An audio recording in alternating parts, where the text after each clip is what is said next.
Saludos amigos, hoy vamos a analizar un tema único, un tema muy particular, un tema precioso que realmente nos lleva, nos remonta a los días cuando Jesús estuvo aquí en la tierra.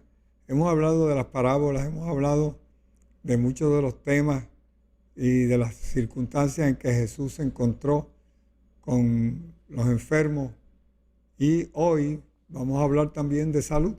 Como vamos a hablar de salud, el título del programa es El Evangelio de la Paz y la Salud, y trata de unas comunicaciones, unos evangelios que se encontraron en las cuevas del Mar Muerto. Yo les hablé a ustedes de esto en el último programa y les dije que estos rollos, que se le llaman los rollos del Mar Muerto, precisamente se encontraron en las cuevas de Qumran. Eran los escritos que los esenios eran una secta, un grupo, un pueblo completo de gente sana, saludable, que se cuidaban, que vivían en armonía con la naturaleza y con las leyes de Dios. Este pueblo de los esenios, la palabra esenios, a propósito, significa sanadores o terapeutas. Miren ustedes qué interesante, terapeutas o sanadores. Y se conocían porque ellos tenían los remedios de las plantas, los remedios del agua, del sol, los 7 remedios de la naturaleza que nosotros hemos mencionado aquí en muchas ocasiones y que yo pues se los he presentado a ustedes, que son 7 remedios que siguen vigentes hoy día y que son la clave precisamente para manejar todo lo que es la salud de la gente.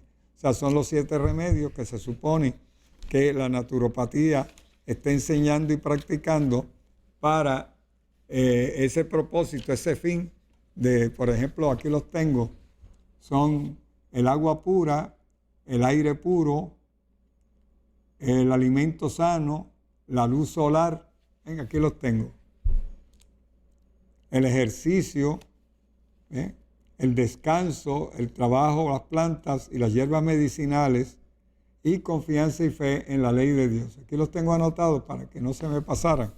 Y esto, pues lo tenemos para ustedes y lo vamos a discutir en el día de hoy desde la perspectiva de Jesús en la tierra, Jesús con sus discípulos, los esenios, que eran los entes sanadores, como les expliqué.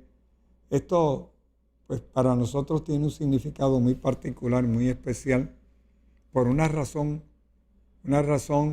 que es muy válida, y es que la iglesia cristiana en general, todo lo que se llama cristianismo, abandonó hace mucho tiempo, o perdió, vamos a decirle, perdió el don de sanidad.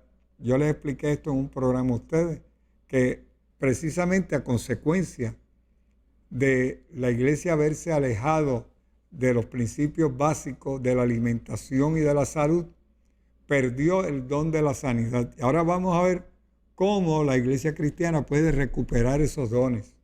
Y es importante. Y aquí yo tengo en mis manos precisamente el Evangelio de la Paz y de la Salud.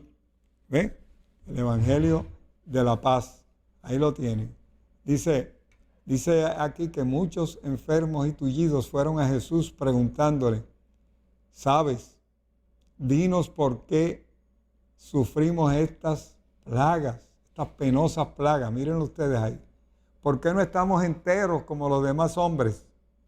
Maestro, cúranos para que nos hagamos fuertes y no tengamos que vivir por más tiempo en nuestro sufrimiento.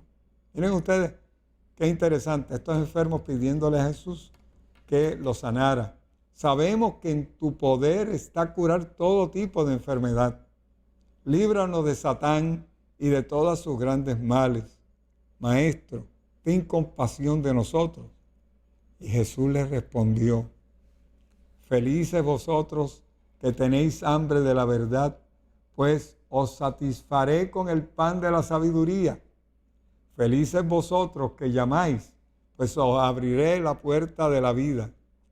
Felices vosotros que rechazáis el poder de Satán, pues os conduciré al reino de los ángeles de nuestra Madre, donde el poder de Satán no puede penetrar. Y ellos le preguntaron con cierto desconcierto, ¿verdad? ¿Quién es nuestra Madre? ¿Y cuáles son esos ángeles? ¿Y dónde se halla su reino? Tenemos que ver que para ellos esto era nuevo lo que Jesús le estaba diciendo. Pues miren, vuestra Madre está en vosotros y vosotros estáis en ella. Ahí se refiere a la Madre Celestial y a la Madre Tierra que nos dio la vida, por ejemplo, que nos da todo el alimento y el sustento, nos da el aire, nos da el sol, nos da la vida, nos da el agua. Y esos 7 remedios que mencioné anteriormente salen de la tierra. Así que tenemos la Madre Tierra. Todo el mundo sabe que a la Madre Tierra se le dice Madre, pero también tenemos a la Madre Celestial. Esa Madre Celestial que junto con el Padre Celestial hicieron dieron el primer paso, vamos a decirlo así, dieron el primer paso para que se creara la tierra, para que se creara todo esto que nosotros conocemos ahora y que tenemos ahí. Miren esas aguas, miren esos montes, miren esos parajes tan preciosos que la tierra nos da, todo eso que Dios hizo para nosotros. Vean las frutas, vean los vegetales, vean todos los frutos de esa madre tierra, cómo nos alimentan y nos sostienen. Entonces, aquí podemos ver cómo es que ellos le preguntan, y entonces, ¿quién es nuestra madre? ¿Cuáles son sus ángeles? ¿Y dónde se halla su reino? Entonces, ahí es que el Padre, Jesús les dice, vuestra madre está en vosotros y vosotros en ella. Ella os alumbró y ella os da vida. Fue ella quien dio vuestro cuerpo, que a la madre tierra se lo devolveremos algún día. Fíjense, aquí se nota en esta oración que son 2 madres distintas. Vamos de nuevo a la oración, vamos a verla de nuevo. Vuestra madre, fue ella quien dio vuestro cuerpo, que a la madre tierra se lo devolveréis algún día. Felices vosotros cuando lleguéis a conocerla, así como a su reino. Si recibís los ángeles de vuestra madre y cumplís sus leyes, ¿qué cosa va a pasar? Pues llegaréis a conocerla, así como conoceréis a su reino. De manera que en este versículo 12 de este capítulo 1 es cuando justamente nos está diciendo, vamos a verlo, fue ella quien dio vuestro cuerpo, que a la madre tierra se lo devolveréis algún día. Felices vosotros cuando lleguéis a conocerla, así como a su reino. Fíjense que la pregunta de Jesús fue, la pregunta de estos discípulos enfermos, de esta gente enferma, fue, ¿por qué estamos enfermos y por qué tú no nos sanas? Y sánanos, Jesús, le decían, quítanos esto de encima. Vamos a ver ahora el 13. Felices vosotros cuando lleguéis a conocerla, así como a su reino. Si recibís a los ángeles de vuestra madre y cumplís sus leyes, en verdad os digo que quien haga esto nunca conocerá la enfermedad. Oigan, aquí está el secreto de la salud que nosotros le hemos venido hace años predicando a ustedes y enseñando a vivir de acuerdo con los principios de la Biblia y los principios de las leyes de Dios. Aquí está, se refiere aquí a la madre terrenal y a la madre celestial. Y este poder de esas 2 combinaciones destruye a Satanás y su reino. Vean ustedes, qué interesante. Es el poder que destruye a Satanás y destruye a su reino. Y tiene gobierno sobre todos vuestros cuerpos y sobre todas las cosas vivas. Hemos escogido el día de hoy para traerles este mensaje tan precioso a ustedes, justamente porque es un mensaje alentador para este tiempo, cuando, como les señalé, la iglesia cristiana perdió el poder de sanar a los enfermos que Jesús le entregó a sus discípulos. ¿Por qué hoy no se están sanando los enfermos? Porque las mismas iglesias cristianas, todas, se pusieron de acuerdo para abolir las leyes de la salud y los mandamientos de Dios. Vamos a ver un poquito más adelante para que vean cómo Jesús enfoca este asunto. Y aquí estamos citando palabras directas de Jesús. Capítulo 2, vamos al capítulo 2, verso 1. La sangre que en nosotros corre ha nacido de la sangre de nuestra madre terrenal. Su sangre cae de las nubes, brota del seno de la tierra, murmura en los arroyos de las montañas, fluye espaciosamente en los ríos de las llanuras, duerme en los lagos y, oigan esto, se enfurece, poderosa en los mares tempestuosos. Ahí está la naturaleza manifestándose en todo su poder. Y el poder de la naturaleza es fuerte. Ustedes han visto que muchas veces los arquitectos y los ingenieros han desviado el curso de un río para hacer una ciudad en un llano, y pasa el tiempo y de momento hay una crecida de ese río y busca el cauce original y se lleva todo lo que encuentra a su paso en esta ciudad y en estos lugares donde se construyeron pueblos y ciudades justamente en lugares por donde debía transcurrir el lecho de un río. Y ese ha sido el grave error de los ingenieros, el grave error de los arquitectos que han diseñado cosas desviando el poder de la naturaleza. Aquí en Puerto Rico tenemos que el mar está erosionando las costas y mucha gente que construyeron sus casas en la orilla del mar no tuvieron la precaución de separarlas lo suficientemente distancia como para protegerla. Ahora el mar está, cuando hay marejada, está socavando los muros, socavando los cimientos de esas casas y nadie sabe qué van a hacer con eso. Está todo el mundo maniatado porque el poder de la naturaleza va por encima del poder de los ingenieros, de los hombres, de las construcciones. No se puede ir en contra de la naturaleza, porque siempre que usted va en contra de la naturaleza, o hay cataclismos, o hay accidentes, o hay enfermedades, o hay desastres. Como ocurre con los tsunamis, como ocurre con las marejadas, todo esto, que eventualmente va socavando todo lo que usted construya en las costas. Pero fíjense, esto está interesantísimo porque estamos aquí, vamos a la parte 2, el capítulo 2, el 10. Dice, la delicadeza de nuestra carne ha nacido de la carne de nuestra madre terrenal, carne que madura amarilla y roja en los frutos de los árboles y nos alimenta en los surcos de los campos. Qué lindo lo expresa. Ese es Jesús hablando. Nuestros intestinos han nacido de los intestinos de nuestra madre terrenal y están ocultos a nuestros ojos como las profundidades invisibles de la tierra. Tenemos los intestinos por dentro. No los vemos, pero los sentimos.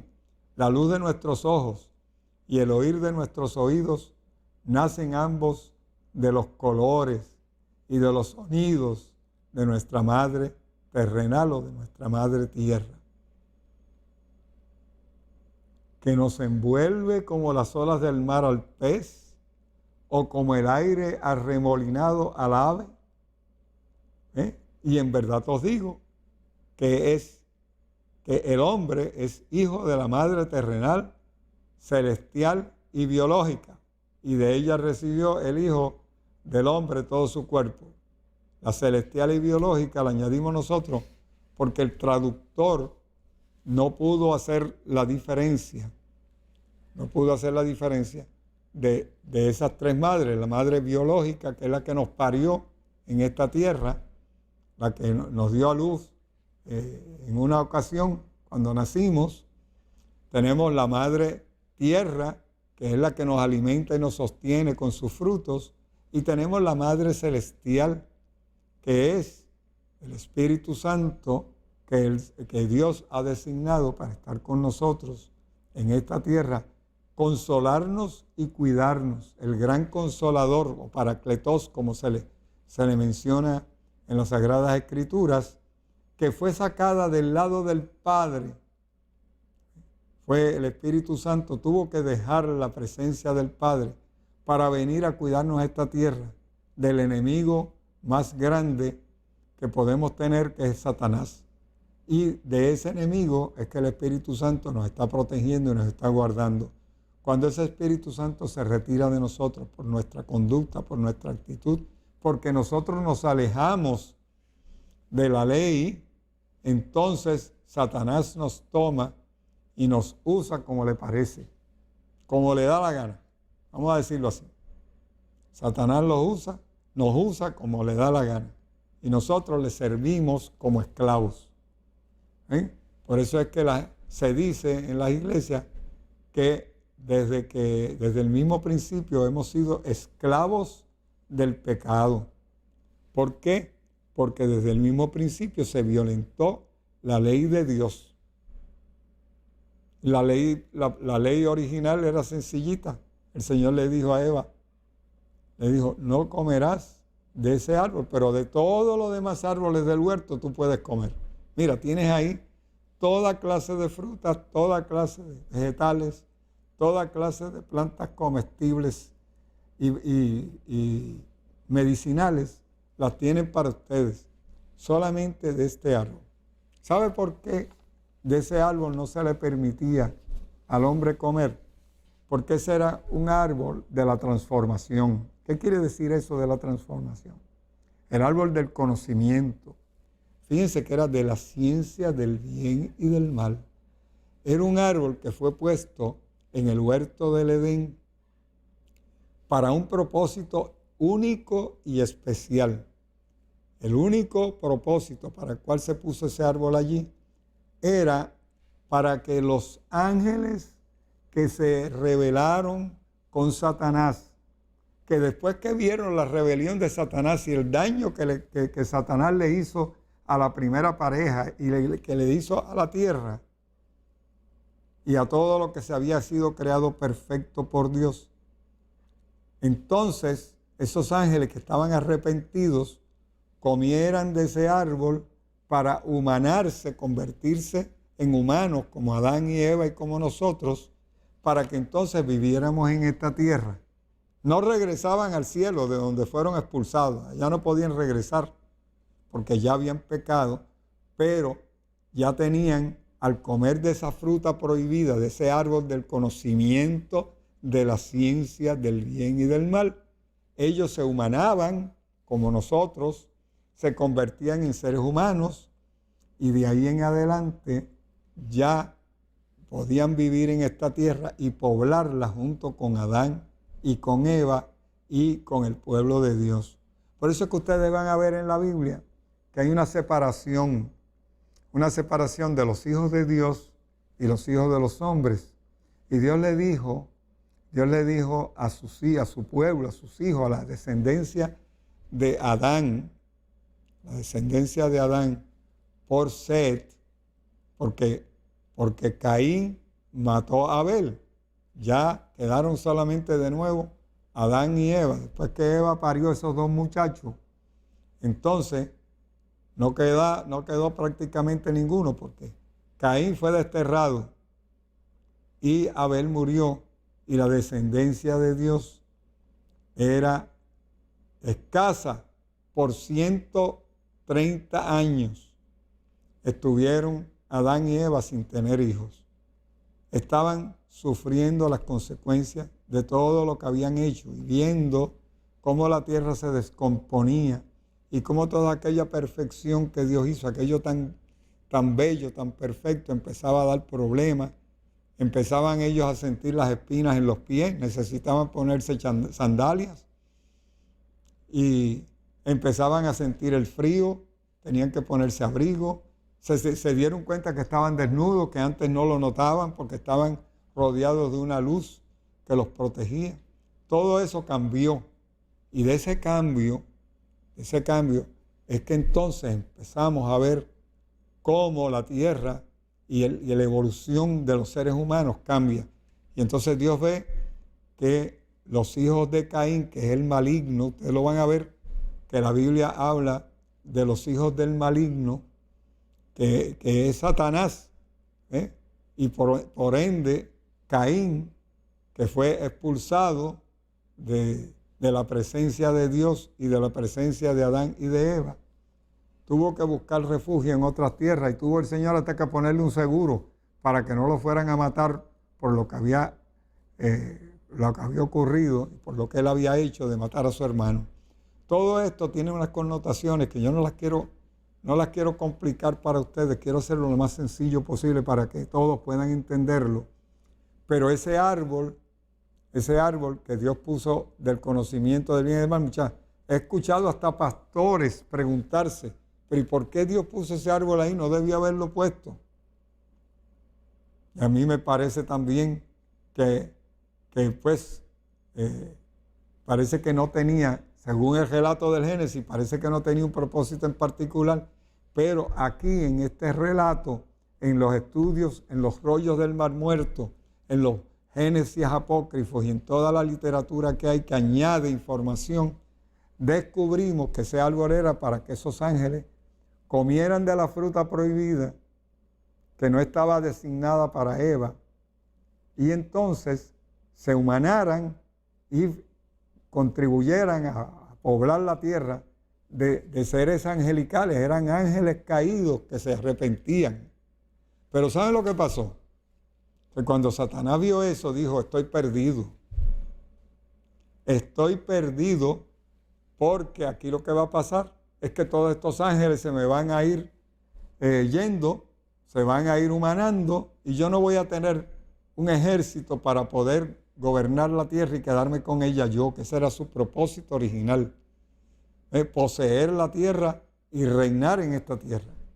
Y por eso fue que hizo la tentación a Eva y a Adán para que cayeran, para él dominarlos, porque él es el rey y del dominio del pecado y de la muerte. Así es que ahora podemos ver esto ya de una perspectiva diferente, porque ahora sí entendemos por qué Satanás, tan pronto ese árbol fue puesto allí, lo ocupó, se subió al árbol, lo ocupó. Dijo, por aquí no va a pasar nadie que yo no diga. Él no quería que esos ángeles arrepentidos se humanaran y se arrepintieran y volvieran a Dios. No quería eso. Perdía su ejército. Eran tantos y tantos. Para que ustedes tengan una idea, que cuando vieron la rebelión de Satanás hacia dónde iba, ellos no querían ir con él. Pero no les queda otro remedio, porque Satanás se subió al árbol y lo controló. Por eso cuando Eva viene caminando por allí, por el jardín del Edén, y se encuentra el árbol, y Satanás le habla a través de la serpiente, y ella le estuvo eso curioso y raro. Mira, una serpiente hablando. Yo pensaba que los únicos que hablábamos eran Adán y yo y Dios. Y ahora resulta que aquí hay una serpiente que habla y conversa y parece lógica lo que tiene.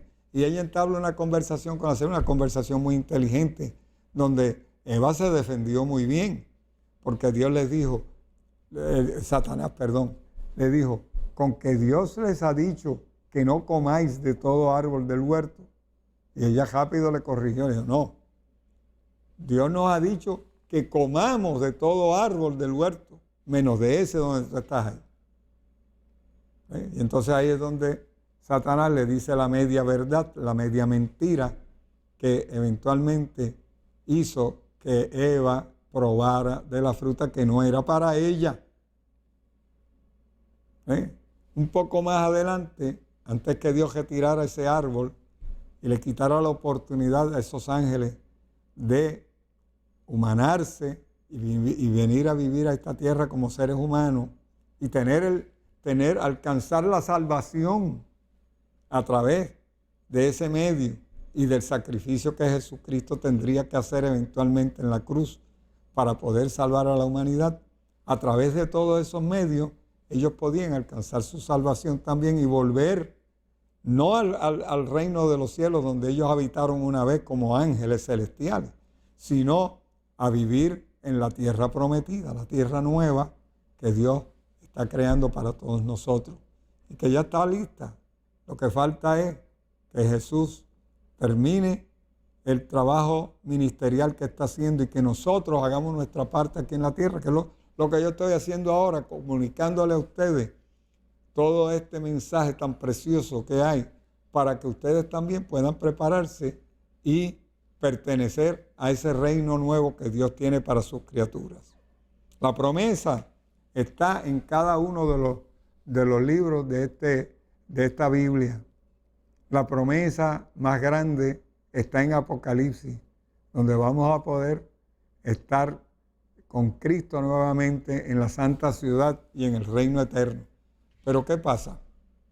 Que allí también van a haber unas sorpresas muy grandes, que después de eso vamos a hablar un poquito más adelante, pero yo quiero seguir con esto para que ustedes ahora, con ese preámbulo que les di, con esa información, ustedes entiendan qué es lo que está pasando aquí y por qué el traductor, el doctor que hizo la traducción de este libro, pues pueda entender que hay esas tres versiones de madres en lo que se está escribiendo y que él no pudo hacer la separación de una y de la otra, excepto que dijo, en unos sitios dice la madre celestial, en otros dice la madre terrenal, en otros dice la madre tierra, ¿ve? Y que también se refiere a la madre biológica, la madre que nos dio a luz y que nos trajo a este mundo.